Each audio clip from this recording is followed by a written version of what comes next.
बच्चों, good morning sir. आज हम करेंगे कक्षा 3 का हिंदी का पाठ 10 और पाठ का नाम है कर्म की जीत। क्या नाम है? कर्म की जीत। यानी कि कोई भी काम करता है ना, अच्छे काम करता है, मेहनत से काम करता है तो उसकी हमेशा जीत होती है। ठीक है, अब कहानी पढ़ते हैं। एक बार वर्षा के देवता इंद्र को घमंड ने घेर लिया। किसको घेर लिया? वर्षा के देवता इंद्र को। जो बारिश होती है ना, ठीक है, उसका देवता कौन होता है? बारिश का देवता इंद्र। कौन होता है? इंद्र। वे सोचने लगे कि मेरे कारण ही धरती की खुशहाली है, कि जब मैं बारिश करता हूँ ना तो दुनिया जो है वो मेरे कारण ही खुश होती है। जब मैं बारिश करता हूँ, किसान फसल बोते हैं, तो बस मैं ही सब कुछ हूँ, मेरे कारण ही दुनिया में खुशहाली है। मैं मेघों को आदेश देता हूँ। मेघ क्या होते हैं बेटा? बादल। कहता है मैं बादलों को आदेश देता हूँ, तभी वे जल बरसाते हैं। इससे धरती पर खेती फलती फूलती है। जो खेती होती है उसको पानी की जरूरत होती है ना, तो उसी पानी के कारण वो धरती फलती फूलती है। पशु पक्षी आनंदित होते हैं। आनंदित मतलब खुश होते हैं। ठीक है, और सभी जीवों की प्यास बुझती है, कि जो बरसात करवाता है ना, उसी पानी से सब जीव खुश होते हैं। ठीक है, तो इंद्र को अपने ऊपर घमंड हो गया, गर्व हो गया। इसके बदले मुझे क्या मिलता है? इंद्र ने कहा कि मैं इतना कर रहा हूँ, बादलों को बरसाता हूँ, सब खुश होते हैं, तो मुझे क्या मिल रहा है? सम्मान करना तो दूर, कोई याद तक नहीं करता। ठीक है, मैं अगले कई वर्षों तक वर्षा नहीं करूंगा। किसने कहा? इंद्र ने कहा। क्या कहा? कि मैं अगले कई सालों तक वर्षा नहीं करूंगा अब। ठीक है, फिर क्या होता है? धरती के प्राणियों की अक्ल अपने आप ठिकाने आ जाएगी। ना मेरी पूजा करते हैं, ना मुझे कहीं पूछते हैं, तो अब मैं कई वर्षों तक नहीं बरसूंगा। तब उनकी अक्ल ठिकाने आएगी। आगे क्या होता? यह सोचकर इंद्र देवता ने मेघों को अपने महल में बंद कर दिया। किनको? मेघ मतलब बादलों को। आषाढ़ मास आ गया पर पानी न बरसा। जब आषाढ़ का महीना होता ना तो उसमें वर्षा ज्यादा होती है, तो अब वो जैसे ही आषाढ़ का महीना आया, बारिश तो हुई नहीं। क्यों नहीं हुई? क्योंकि इंद्र ने बादलों को कैद कर लिया। कहां पर? अपने महल में। और फिर क्या होता है? आषाढ़ के आधे दिन भी निकल गए, बादल दूर दूर तक कहीं दिखाई न दिए। अब यहाँ पे देखो, जब बारिश नहीं होती तो क्या होता है? सारे पेड़ पौधे सूख जाते हैं। हाँ, ये पेड़ देखो बिल्कुल पत्ते झड़ गए इसके। ठीक है ना, और कहीं भी हरियाली दिखाई दे रही है? हरियाली नहीं, कोई भी घास दिखाई नहीं दे रही। ठीक है, जो कुओं का जल था वो भी खत्म हो गया। ठीक है, वो भी सूख गया। किस वजह से? बारिश न आने की वजह से। सावन बीता भादों आया पर पानी की एक बूंद न बरसी। वर्षा के कोई आसार दिखाई नहीं पड़ते थे। यानी कि बारिश आने का कोई भी चांस नहीं था, कि कहीं से लगे कि बादल आएंगे फिर बारिश आएगी। अब बादल कैसे आते? इंद्र देवता ने उनको कैद कर दिया अपने महल में। किसान बादलों की बाट देखते देखते थक चुका था। कौन थक चुका था? किसान बादलों की बाट देखते, मतलब उनकी राह देखते देखते किसान थक गया कि कब बादल आएंगे, कब बादल आएंगे, लेकिन बादल नहीं आ रहे थे। एक दिन उसने अपने बेटों से कहा। किसने कहा? किसने कहा?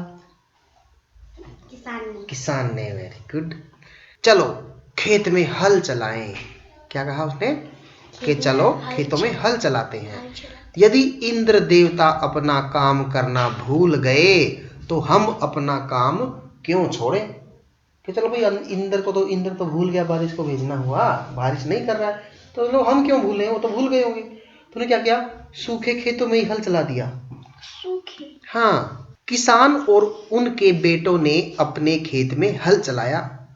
किसान कुछ दिन बाद अपने बेटों से बोला, चलो खेत में बिजाई करें, मतलब बीज बो दें। वे बीज लेकर खेत में पहुंचे और बुआई का काम शुरू कर दिया।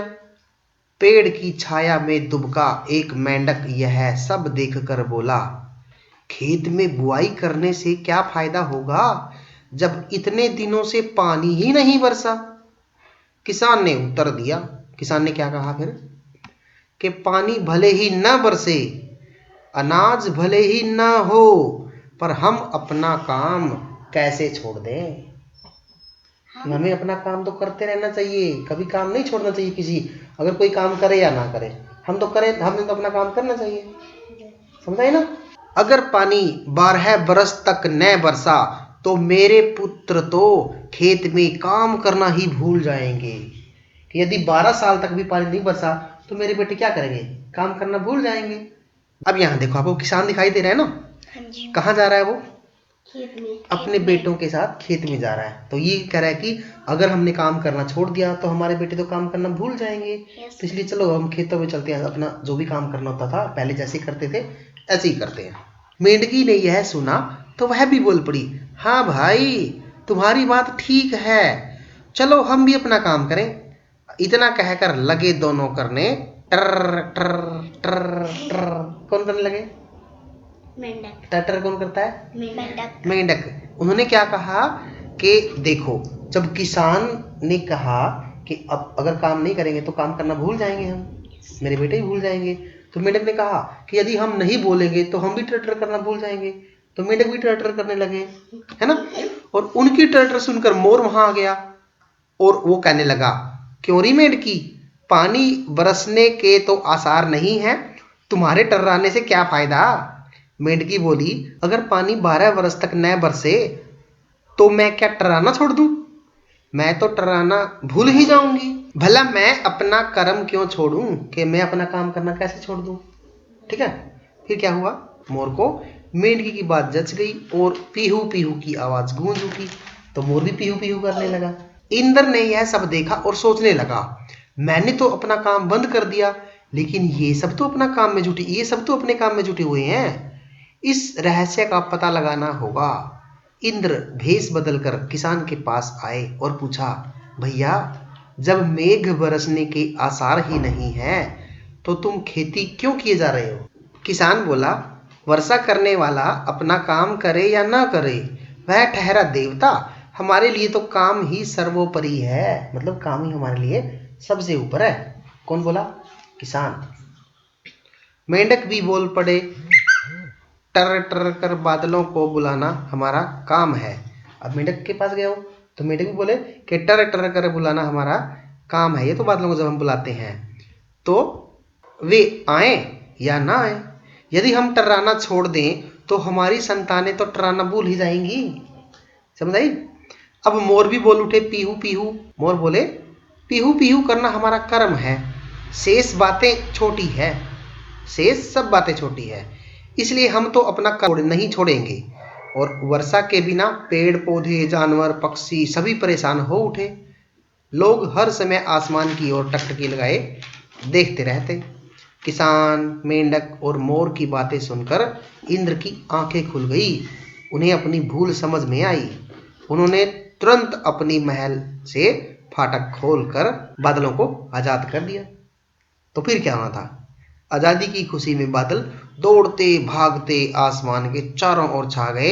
उनकी खुशी की गड़गड़ाहट से पूरा आसमान गूंज उठा और कुछ ही समय में वर्षा होने लगी। ये देखो अब इस चित्र में, पहले क्या हो गया था, मैदान बिल्कुल सूख गया था, है ना, और पेड़ भी बिल्कुल सूख गया था। अब देखो जैसे ही बारिश आई, बारिश के बाद क्या होता है, पेड़ हरा हो जाता है ना, फलने फूलने लगते हैं, और घास को भी पानी मिल गया तो वो भी बड़ी हो गई, ठीक है ना, कुआं में भी पानी आ गया। हाँ। किसान, मेंढक और मोर के कर्म की जीत हुई, है ना, उन्होंने अपना कर्म जारी रखा ना, तो इसलिए इनकी क्या हुई, जीत हुई। तो इसीलिए इसका लेसन का क्या नाम रखा था, कर्म की जीत। तो गीता में भी कहा गया है, कर्मण्येवाधिकारस्ते मा फलेषु कदाचन, मतलब काम करते रहो, फल की चिंता मत करो, अपना कोई भी कर्म जो तुम करते हो ना वो मत छोड़ो, ठीक है।